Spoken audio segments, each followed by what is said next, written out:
Hi hello friends, welcome to Anjani world. ఇక్కడ మధు ఆదిత్య ఇద్దరూ ready అయ్యి ఎగ్జిబిషన్కి వెళ్తారు. దారిలో ఒక గోల్డ్ షాప్ దగ్గర ఆగి, మధు ఒక చిన్న పని ఉంది, 15 మినిట్స్ ఇక్కడ పని చూసుకొని తరువాత ఎగ్జిబిషన్కి వెళ్దాం అని అంటాడు ఆదిత్య. సరే అని మధు అంటుంది. ఆదిత్య మధు ఇద్దరు గోల్డ్ షాప్లోకి వెళ్తారు. ఆదిత్య కొన్ని నెక్ చైన్స్, దానికి తగ్గట్టు బ్యూటిఫుల్ పెండెంట్స్ని చూస్తాడు. అందులో ఒకదానిని సెలెక్ట్ చేసి మధు వైపు చూశాడు. మధు అక్కడ ఉన్న నెక్లెస్లను ఒక్కొక్కటిగా చూస్తూ ఉంటుంది. ఆదిత్య మధు దగ్గరికి వెళ్ళి, నీకు ఇక్కడ ఉన్న జ్యువెలరీ నచ్చిందా అని అడుగుతాడు ఆదిత్య. లేదు బావా, నాకిక్కడ ఏమీ నచ్చలేదు అని అంటుంది మధు. ఇక వెళ్దామా అని అడుగుతాడు ఆదిత్య. వెళ్దాం బావా అని మధు ముందుకు వెళ్తుంది. ఇద్దరూ బండి మీద ఎగ్జిబిషన్కి చేరుకుంటారు. బావా, నువ్వు గోల్డ్ కొన్నావు కానీ అది అక్కడే మర్చిపోయావు అని చెప్తుంది మధు. ఆదిత్య చిన్నగా నవ్వుతూ, నేను మర్చిపోలేదు మధు, నేను తీసుకున్న ఐటెంలో కొన్ని చేంజెస్ చెయ్యమని వాళ్ళకి చెప్పాను. అవి చేయించి ఒక 10 రోజుల్లో మనకి డెలివరీ చేస్తారు అని ఆదిత్య అంటాడు. ఓహో అలానా, సరే అయితే పద ఎగ్జిబిషన్ని ఎంజాయ్ చేద్దాం అని అంటుంది మధు. ఇద్దరు లోపలికి వెళ్తారు. ఆ రోజు వీకెండ్ కావడంతో ఎగ్జిబిషన్ అంతా చాలా క్రౌడ్గా ఉంటుంది. అది చాలా పెద్ద ఎగ్జిబిషన్. మధు ఒక్కొక్కటిగా చూస్తూ వేగంగా ముందుకు వెళ్తూ ఉండగా ఆదిత్య మధు చేతిని పట్టుకుని, నెమ్మదిగా వెళ్ళు, నీ వెనుక నేను వస్తున్నానుగా అని అంటాడు. అంతేకాక ఇక్కడ క్రౌడ్ని చూసావా, ఎంతమంది ఉన్నారో, ఇక్కడ తప్పిపోయావంటే ఇక అంతే సంగతులు అని అంటాడు ఆదిత్య. మధు బుద్ధిగా ఆదిత్య చేతిని పట్టుకుని ఆదిత్య వెంట నడిచింది. కొద్ది దూరం పోగానే జైంట్ వీల్ కనిపించింది. మధుకి ఆ జైంట్ వీల్ చూడగానే ఒక పక్క సంతోషం కలిగిన, మరో పక్క ఎక్కకూడదులే అని అనుకుంటూ ముందుకు కదిలింది. ఆదిత్య మధుని గమనించి, ఆగు, జైంట్ వీల్ ఎక్కుదామా అని అడుగుతాడు. నీకు ఇష్టమా బావా జైంట్ వీల్ ఎక్కడం అంటే అని అడుగుతుంది మధు. నీకు ఇష్టం లేదా అని అడుగుతాడు ఆదిత్య. నీకెవరు చెప్పారు నాకు జైంట్ వీల్ ఎక్కడం అంటే ఇష్టమని అని మధు అడుగుతుంది.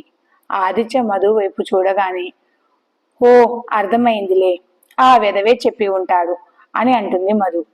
పద వెళ్ళి ఎక్కుదాం అంటాడు ఆదిత్య. ఇప్పుడు కాదులే బావా, ఒకప్పుడంటే నాకు ఈ జైంట్ వీల్ ఎక్కడం అంటే చాలా ఇష్టం, ఇప్పుడు ఇష్టం లేదు అని అంటుంది మధు. ఎక్కడం ఇష్టం లేదా, నాతో కలిసి ఎక్కడం ఇష్టం లేదా అని అడుగుతాడు ఆదిత్య. అలా కాదు బావా, నేను 8th క్లాస్లో ఉన్నప్పుడు ఒకరోజు ఈ జైంట్ వీల్ ఎక్కాను. అప్పుడు ఒక చిన్న ప్రమాదం జరిగింది. అదృష్టం బాగుంది కాబట్టి మేమంతా సురక్షితంగా బయటపడ్డాము. అప్పట్నుంచి నాకు ఈ జైంట్ వీల్ ఎక్కి ఎత్తుకు వెళ్లే కొద్దీ చాలా భయం వేస్తుంది. ఆపై ఎత్తులో తీసుకువెళ్ళి ఆపేశాడంటే కిందికి చూడలేక నాకు చాలా టెన్షన్ వచ్చేస్తుంది, చెమటలు పడతాయి.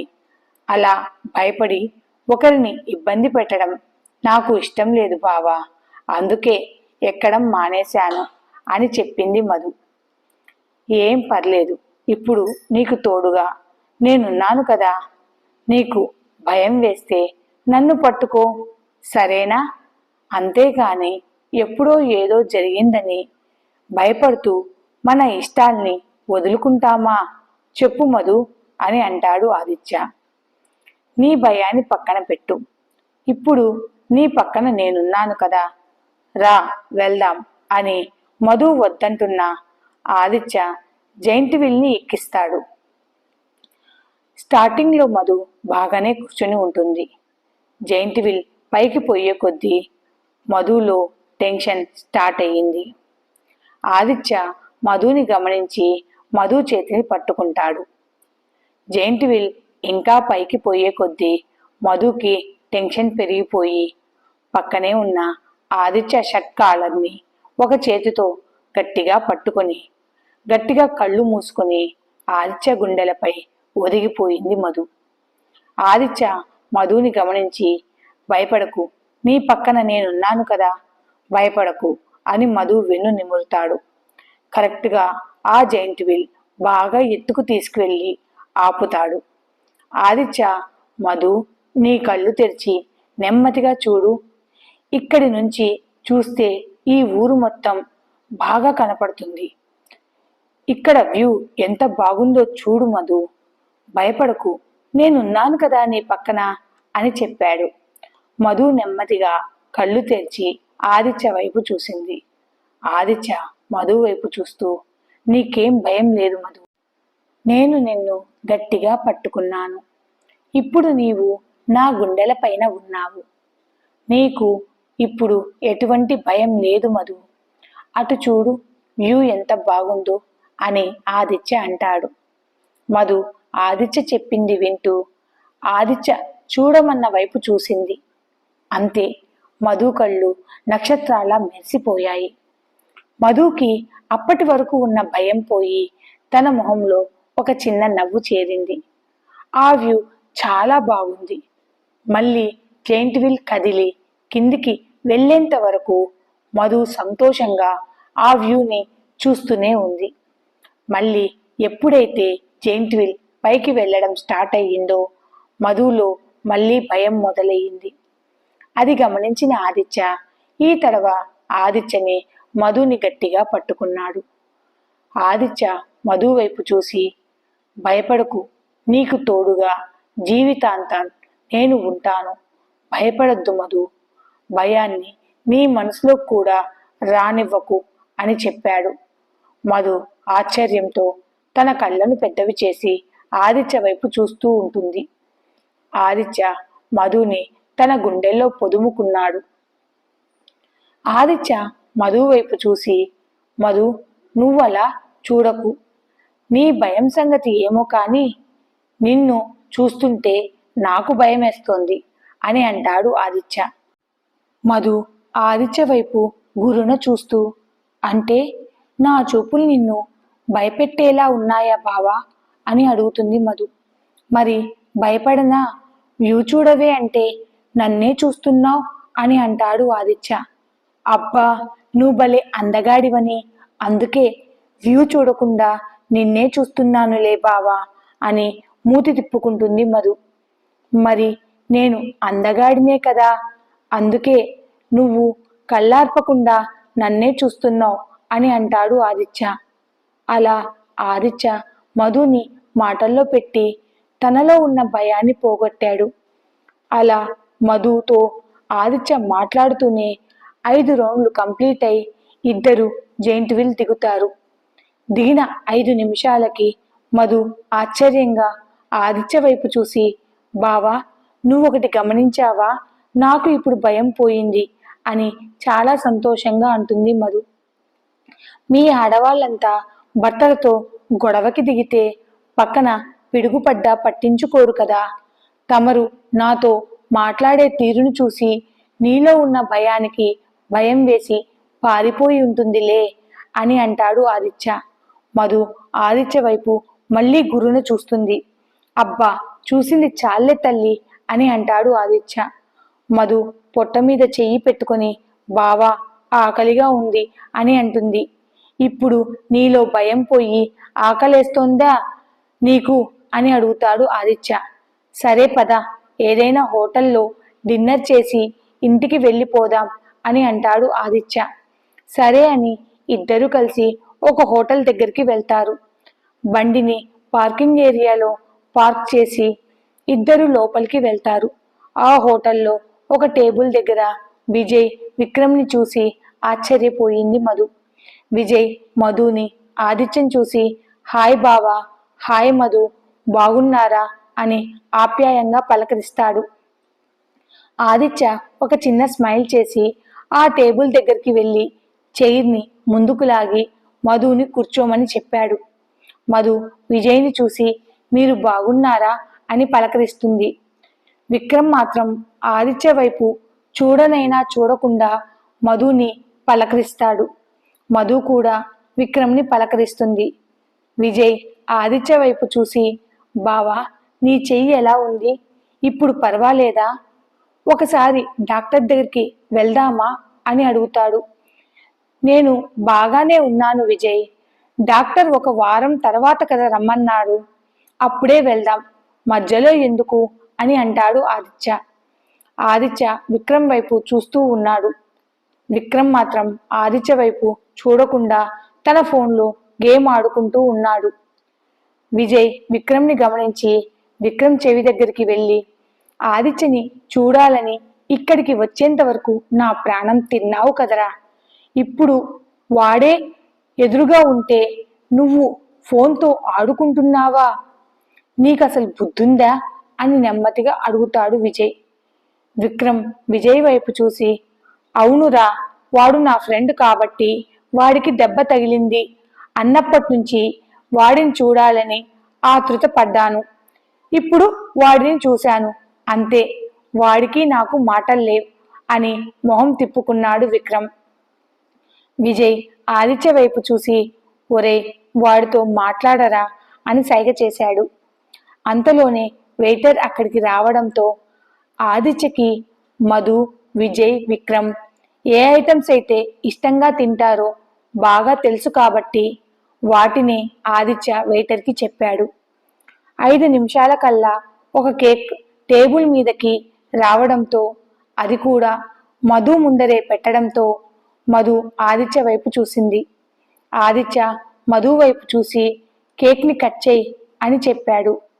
మధు ఆశ్చర్యంగా ఈరోజు నా పుట్టినరోజు కాదు బావా అని అంటుంది. అందుకే నిన్ను తింగరదానా అని అనేది అని అంటాడు ఆదిత్య. మధు సూటిగా ఆదిత్య వైపు చూసింది. కేక్ మీద ఏం రాసిందో ముందు చదువు అని అంటాడు ఆదిత్య. కంగ్రాచులేషన్స్ మధురిమ ఆదిత్య వర్మ అని రాసి ఉంటుంది ఆ కేక్ మీద. మధు చిన్నగా స్మైల్ చేసి అబ్బా కొంచెం వెనక ముందు చూసుకుని మాట్లాడవే మధు అని మనసులో అనుకుంటుంది మధు.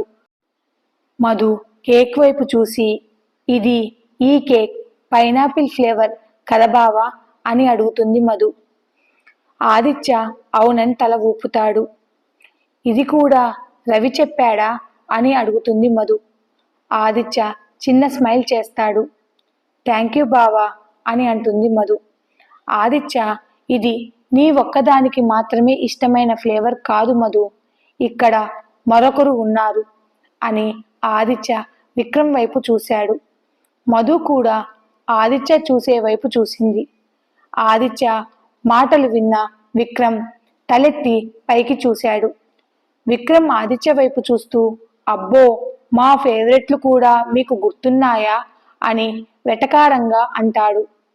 ఆదిత్య విక్రమ్ వైపు చూసి ఏంట్రా నీ బాధ, నీ బాధేంటో తెలిస్తేనే కదా దానికి సొల్యూషన్ వెతికేది అని అంటాడు ఆదిత్య.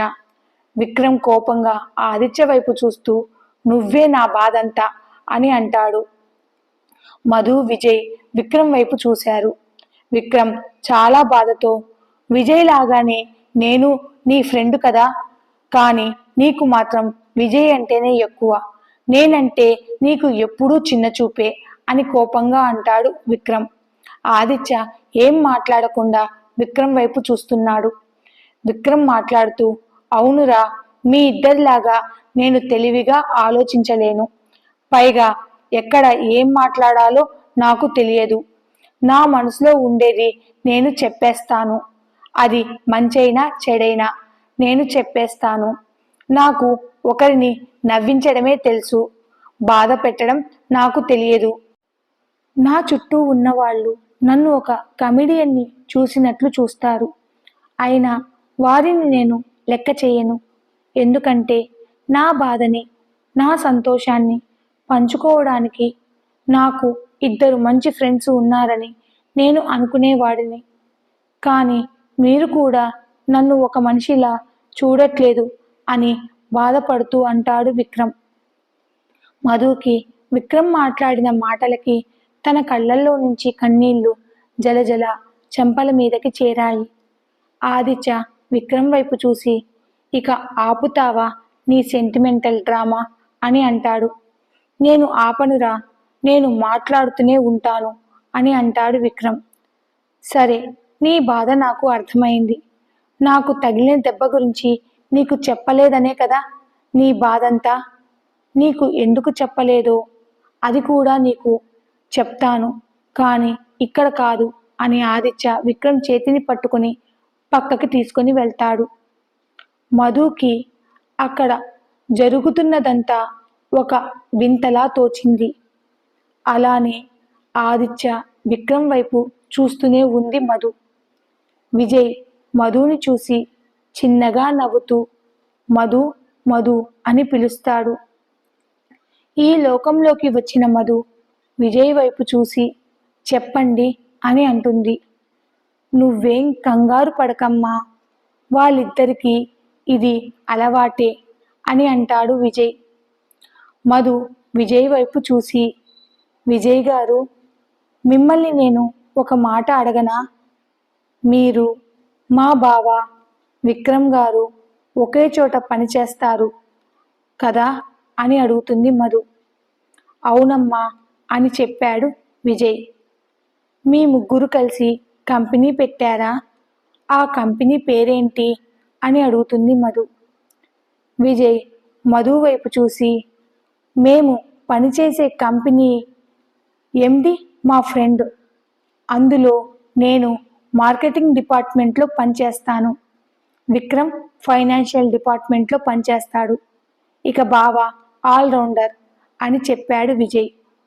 ఓహో అవునా అని మధు తన మనసులో, బావ ఇక్కడ సొంతంగా ఒక కంపెనీ పెట్టినట్లు మావయ్య అమ్మ అందరూ చెప్పారు, కానీ ఇక్కడ బావ వాళ్ళ ఫ్రెండ్ కంపెనీలో ఒక ఎంప్లాయ్ మాత్రమేనా అని ఆలోచిస్తూ, అందరికీ బావ కరెక్ట్గానే చెప్పి ఉంటాడు. మావయ్య మా అమ్మ బావ మాటలను తప్పుగా అర్థం చేసుకొని ఉంటారు. ఈ స్టోరీ కనుక మీకు నచ్చితే please like, share and subscribe. Thanks for watching. కొంచెం సబ్స్క్రైబ్ చేసుకోండి ప్లీజ్.